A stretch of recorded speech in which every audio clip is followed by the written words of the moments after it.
Presented by Bhavna Recording Studio, Nanauchau.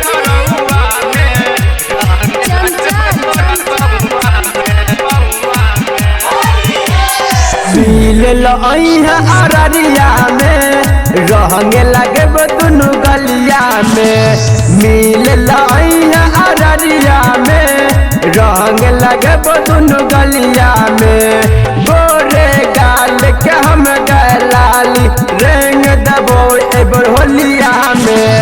रहंगे लगे दुनु गलिया में मिल अररिया में रंग लगे दुनु गलिया में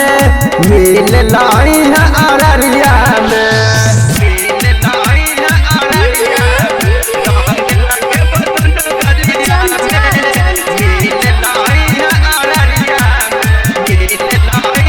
भोर वाला मेटर में भगलो हाला होली के दिन तोहर बगताला भोर वाला मेटर में भगलो हाला होली के दिन तोहर बगताला मिल खरौआ में रंग लगब तोरा पौआ में गोरे गाल के लाली रंगबो होलिया में मिल अररिया में रंग लगब दुनु गलिया में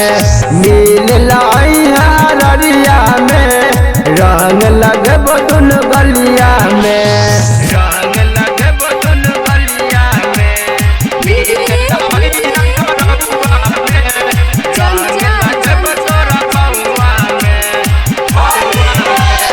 रंग गुलाल हम लग गए बो अंकित राजा से तोरा मिले बो रंग गुलाल हम लग गए बो अंकित राजा से तोरा मिले बो मिलो अहन मानी गे करी हजिया